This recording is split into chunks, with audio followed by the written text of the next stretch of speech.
Bonjour à tous, bienvenue dans votre journal sur CCTV français en direct de Beijing. Et à la une de l'actualité, le président chinois Xi Jinping s'est rendu en Égypte le 21 janvier. Il s'agit de la seconde étape de sa tournée au Moyen-Orient. Il a été chaleureusement reçu par les autorités égyptiennes et s'est entretenu avec son homologue égyptien Abdel Fattah al-Sisi ainsi qu'avec le premier ministre du pays, Chérif Ismaïl. Xi Jinping a déclaré que la Chine encourage et soutient l'implication des entreprises chinoises dans les projets de grande envergure en Égypte et travaillera étroitement avec l'Égypte pour construire des infrastructures et augmenter la capacité industrielle. De part et d'autre, on s'est engagé à coopérer dans le cadre de l'initiative Une ceinture et une route. Le président chinois Xi Jinping a déclaré que la Chine soutient le monde arabe dans la résolution de ses problèmes lors de sa rencontre avec Nabil El Arabi, le secrétaire général de la Ligue arabe basée au Caire. Xi Jinping a estimé qu'il s'agissait d'une organisation régionale majeure qui a entrepris des efforts contribuant à l'indépendance de la population arabe. Le président chinois a souhaité que la Ligue puisse poursuivre son soutien à l'amitié sino-arabe. Nabil Al-Arabi a quant à lui rappelé que la Chine se tenait aux côtés du monde en développement, tout en ajoutant que la communauté arabe souhaite travailler conjointement avec Beijing dans les domaines économiques et politiques entre autres, dans le but d'obtenir des bénéfices mutuels. Lors d'un entretien avec Ali Abdellal, le président du Parlement égyptien récemment élu, le président Xi a déclaré que la Chine et l'Égypte devraient organiser davantage d'échanges parlementaires pour faire des contributions positives au développement de leurs relations. Le président Xi Jinping a dit que la Chine est prête à multiplier les visites de haut niveau, à maintenir et à élargir les échanges et la coopération entre les gouvernements, les parlements, les partis politiques et les groupes civils. Le président chinois a aussi dit souhaiter approfondir la coopération et la coordination des dossiers internationaux. M. Abdellal a salué les échanges entre parlementaires. Il a dit que le Parlement égyptien est enclin à approfondir les échanges et la coopération avec l'Assemblée populaire nationale de Chine. Les présidents chinois et égyptiens ont assisté aux célébrations dans l'ancienne cité de Luxor, en Égypte. L'événement commémorait le 60e anniversaire des relations bilatérales entre les deux pays. C'était aussi l'occasion de marquer le début de l'année culturelle Égypte-Chine. Lors du spectacle, les deux nations ont pu s'exprimer. Par ailleurs, c'est un orchestre qui a clôturé cette soirée. Xi Jinping a invité les deux pays à accentuer l'amitié entre leurs peuples tout en renforçant la base de la coopération bilatérale auprès de l'opinion publique, l'objectif étant de promouvoir le développement commun et la prospérité. Abdel Fattah al-Sisi, le président égyptien, a estimé qu'en participant aux événements de Luxor, le président chinois affichait un large soutien à l'Égypte. Le dirigeant égyptien a lui aussi souhaité un nouvel élan dans les échanges culturels. Un projet ferroviaire électrique fait partie des nombreux accords signés entre la Chine et l'Égypte. Lors de la visite d'État du président chinois Xi Jinping, de nombreux Égyptiens espèrent que les nouvelles lignes aideront à réduire la congestion au Caire et amélioreront leur qualité de vie. Il est 8 h du matin au Caire. Les voyageurs se pressent pour se rendre au travail et le métro est leur premier choix. Je prends le métro tous les jours, c'est très rapide, mais souvent nos trains ne sont pas confortables. Il n'y a jamais d'embouteillage, cela fait gagner du temps, c'est la raison pour laquelle je choisis de prendre le métro. La capitale est la ville la plus populaire et la plus peuplée d'Égypte. Grâce à son économie relativement élevée, cette tendance continuera. Le transport ferroviaire est le meilleur moyen de résoudre le problème de congestion de la ville. Le Caire possède à présent 3 lignes de métro s'étendant sur 75 km avec 65 arrêts. Le prix d'un ticket de métro ne coûte qu'une livre égyptienne, soit 10 centimes de dollars. Le prix bon marché et la commodité permet à 1,5 million de personnes de voyager sur chaque ligne chaque jour. Le Caire a une population de 17 millions d'habitants et ce chiffre augmentera à 25 millions. Les véhicules roulent à 12 km/h. Si nous n'agrandissons pas le système de métro, les véhicules ne rouleront plus. L'Égypte prévoit également de construire une nouvelle capitale à une dizaine de kilomètres à l'est du Caire. Le pays a signé un accord avec la Chine pour construire un train léger reliant le Caire à 6 villes voisines pour créer de l'emploi et relocaliser les habitants à l'extérieur de la capitale.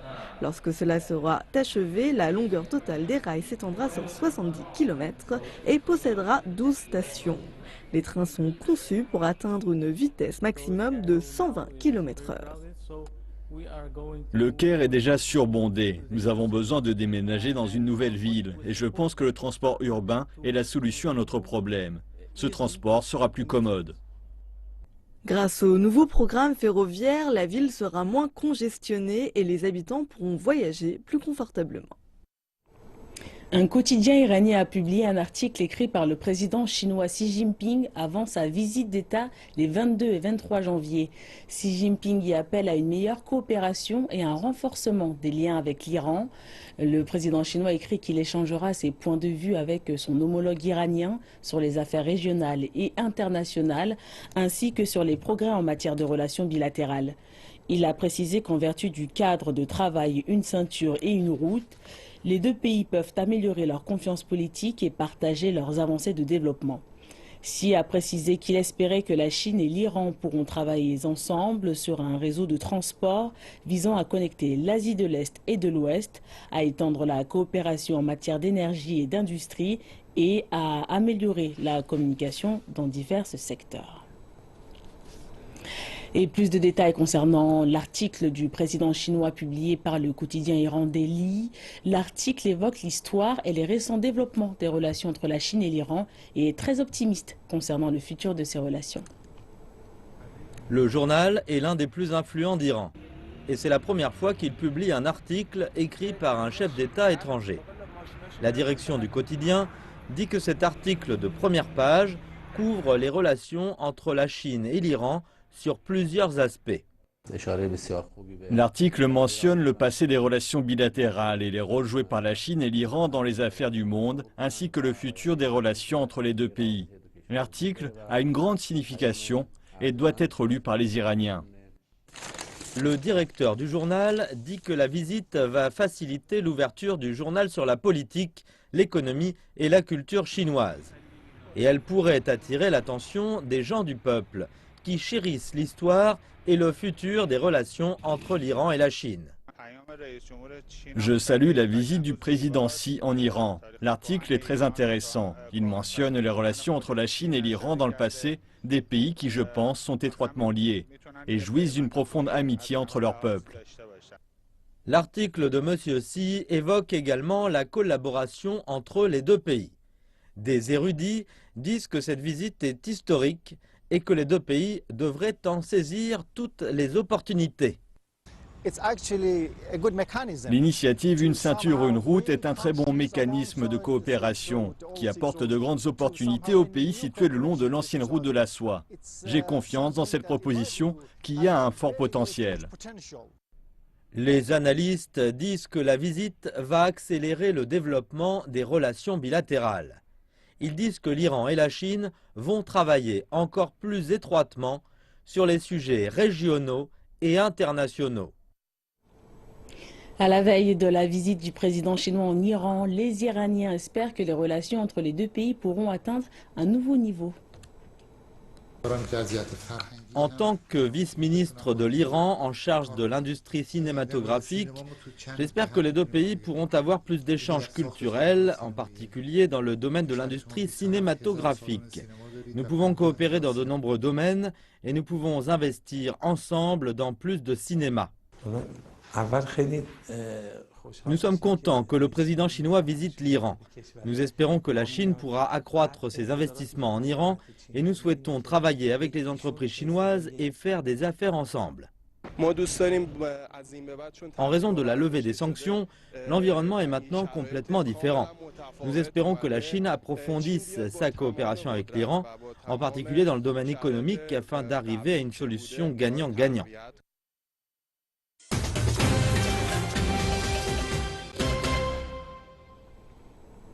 Merci de nous retrouver pour la deuxième partie de cette édition. Nous reprenons avec le Forum économique mondial de Davos. Lors du forum, le vice-président chinois Li Yuanchao a déclaré que la Chine continuerait à contribuer au développement de l'économie mondiale à l'avenir. Il a fait part de sa confiance dans l'économie du pays ainsi qu'en sa capacité de gérer la croissance à un taux décent. La Chine demeure une force motrice d'importance pour la croissance économique mondiale.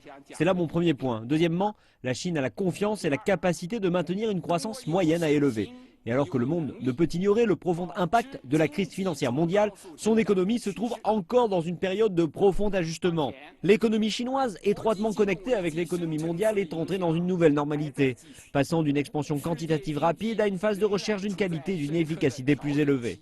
Pour les années à venir, la priorité de développement de la Chine est de maintenir une croissance modérée à élevée, de progresser sur les niveaux moyens à supérieurs de la chaîne d'approvisionnement et de fournir de nouvelles forces vives à l'économie.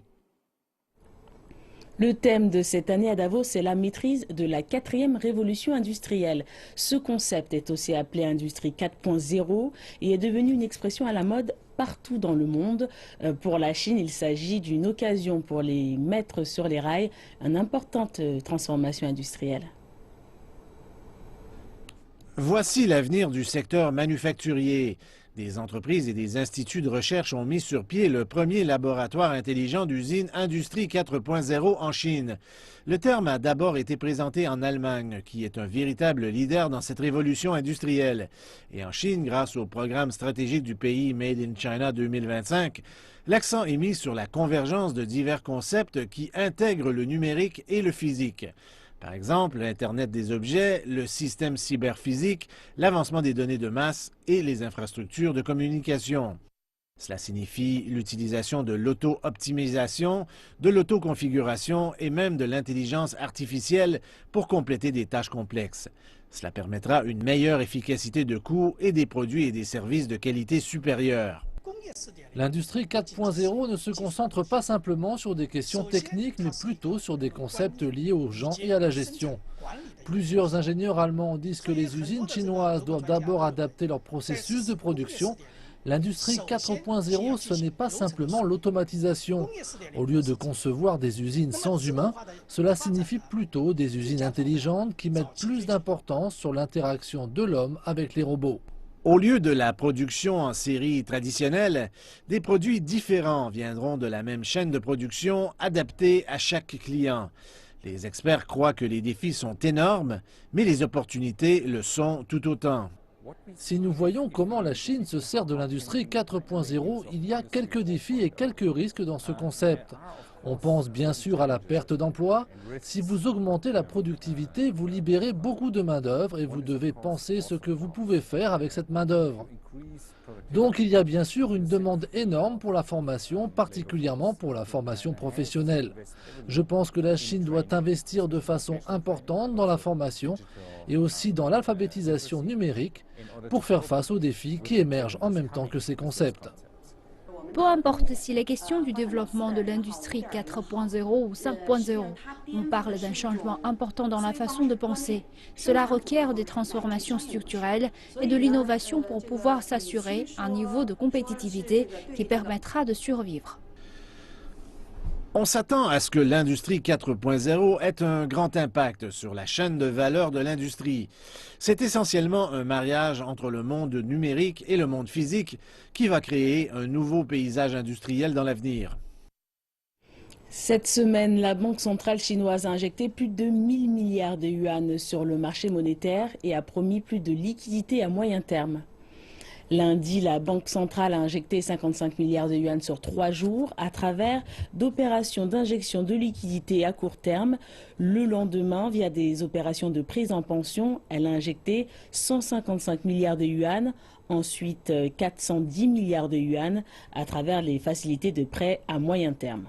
Mercredi, pour la deuxième fois, la banque a effectué des opérations de prise en pension d'une valeur de 150 milliards de yuan.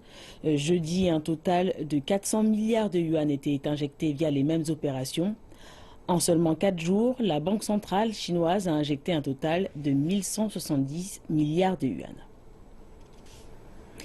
Les entreprises d'État de Shanghai ont enregistré un record de bénéfices, 313 milliards de yuan en 2015, soit une hausse de 19% par rapport à l'année précédente. Cela est dû en partie aux réformes de la propriété au sein de ces entreprises. Le gouvernement a déclaré lors d'une réunion cette semaine que les réformes continueront cette année.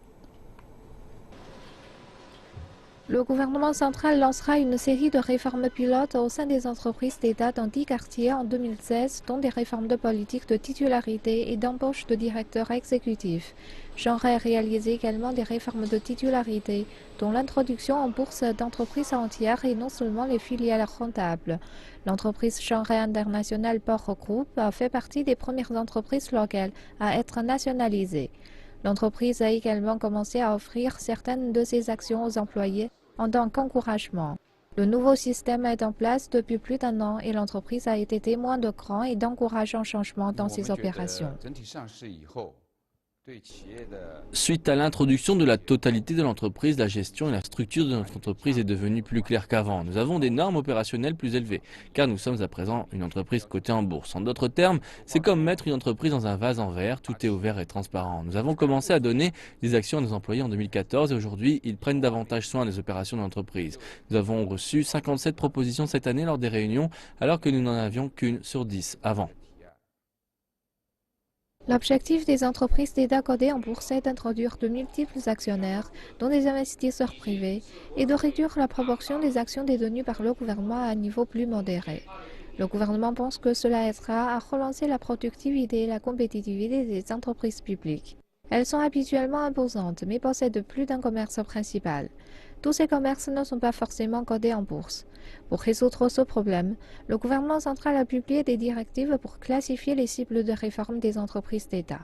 Les entreprises d'État sont à présent divisées en entités commerciales d'un côté et d'un autre côté en entreprises impliquées dans la sécurité ou dans le contrôle de ressources naturelles.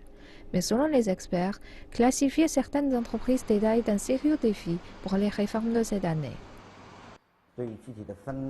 Comme le marché s'est développé, les gens se sont de plus en plus sensibilisés sur la signification de la classification des entreprises d'État. Clairement, la réforme est dans la bonne voie, mais les limites de chaque classification ont été établies par les forces du marché. Par exemple, l'industrie de la télécommunication implique la sécurité de l'information, qui devrait être strictement contrôlée par le gouvernement. Mais pour le domaine du service de terminal, cela peut être ouvert pour la compétition du marché. Même si nous divisons les entreprises en 2 catégories, la division détaillée est très compliquée et a besoin de beaucoup plus de considération.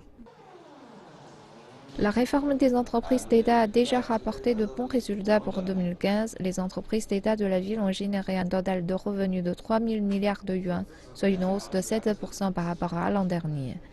En plus des réformes de titularité, les entreprises d'État à Shanghai explorent également d'autres chemins pour augmenter leur rentabilité pour l'année à venir. L'entreprise Shanghai Port, par exemple, essaie un nouveau système pour embaucher les directeurs exécutifs et élargira les actions à ses employés cette année. Les habitants de toute la Chine font face à un climat enneigé et un froid glacial depuis la semaine passée. La visibilité dans certaines zones de Mongolie intérieure était quasi nulle en raison de fortes chutes de neige. Les températures dans cette région et dans la province du Heilongjiang au nord-est de la Chine sont tombées à moins 45 degrés tôt jeudi. Durant le week-end, les températures devraient tomber à moins 14 degrés dans le centre et l'est de la Chine. Des villes comme Changsha et Shanghai devraient enregistrer des températures de moins de 5 degrés Celsius, des records de froid en 30 ans. L'air froid devrait d'ailleurs apporter son lot de chutes de neige de façon généralisée dans les provinces et régions du sud du pays. Et avec ce froid continu, les marchés sont pris d'assaut par les clients qui souhaitent faire des provisions. Le grand front froid de cette semaine est pénible pour les personnes qui se rendent au travail, en particulier pour ceux qui passent leur journée à l'extérieur avec des températures glaciales. Reportage à Shanghai. Zhou Chun travaillait en tant qu'exploitant de services de dépannage pendant près de 30 ans. Il faisait partie de l'équipe de maintenance qui s'occupe du tunnel est de la route de Yan'an. Son travail commençait à 7 h du matin et il devait rester disponible toute la nuit en cas de besoin. Son équipe est responsable du nettoyage de toute trace de glace et de neige dans le tunnel afin que les 80 000 véhicules journaliers puissent rouler sans encombrement dans le tunnel. Nous devons vérifier les véhicules plus souvent. Avant, nous vérifions 3 fois par jour. Maintenant, nous devons vérifier de 5 à 6 fois pour s'assurer que les véhicules puissent opérer à chaque fois. Il n'y avait pas de glace ni de neige dans le tunnel aujourd'hui, car la température au sol était au-dessus de 0 degré. Mais l'équipe se prépare en cas de besoin. Nous avons préparé une souffleuse à neige, un véhicule de nettoyage, 5 génies automobiles pour transporter les marchandises et le personnel et 5 véhicules de protection de sécurité pour s'assurer que le tunnel puisse être utilisé si une situation d'urgence se présente. À Puxi, l'officier des forces de l'ordre Chan Chongping a commencé sa journée de travail 2 heures avant l'heure habituelle, à l'intersection de la route de Lujiapang et de la route du sud de Zhongshan. Avec des conditions de température si rares, nous renforçons la gestion et les directives. S'il y a un accident de circulation, nous devons le résoudre le plus tôt possible. Et si la circulation est mauvaise, nous devons contrôler l'afflux des véhicules. Les autorités de la circulation ont augmenté le nombre d'officiers travaillant près du pont Ningpu de 20% cette semaine pour gérer les problèmes liés à la météo. Les officiers de la circulation devront également limiter les vitesses de conduite sur les autoroutes et les ponts surélevés si la neige ou la glace s'accumulent. Le gala de la fête du printemps de CCTV 2016 a dévoilé sa mascotte. Il s'agit de Cancan, le singe. C'est la 2e fois seulement que l'événement se dote d'une mascotte après la chèvre Yang Yang l'an dernier. Krang a été conçu par Han Meilin, une artiste pour la paix de l'UNESCO qui a aussi dessiné la mascotte Fuwa des Jeux Olympiques de Beijing 2008. L'artiste de 80 ans dit qu'elle voulait que ses dessins aient un rôle d'ambassadeur. Le panda et le singe doré sont les trésors de la Chine. J'ai dessiné plus de 30 singes parce que je voulais que le monde les connaisse. Disney était célèbre avec sa souris. Pourquoi ne pas faire pareil avec le singe chinois? J'appelle à un retour à la vie de la culture du singe qui s'est transmise de génération en génération. Han a combiné des éléments chinois traditionnels avec la réputation du singe qui sont l'humour et la chance. Elle évoque aussi le roi singe lui-même, un héros du mythique voyage vers l'ouest. Le roi singe est un guerrier qui a une puissance immense, une rapidité et une capacité de transformer les créatures et les choses. J'ai pensé au roi singe qui est bien connu des Chinois. Les couleurs rouges et vertes sont les préférées des Chinois et je les ai utilisées. C'est la 2e fois seulement que le gala de CCTV a une mascotte. Avec Krang, Han a créé un symbole mémorable propre à véhiculer les promesses de la prochaine année. Et ainsi s'achève cette édition. Merci de nous avoir suivis. L'actualité continue dans 1h30 pour l'Afrique Info. Excellente suite de programme.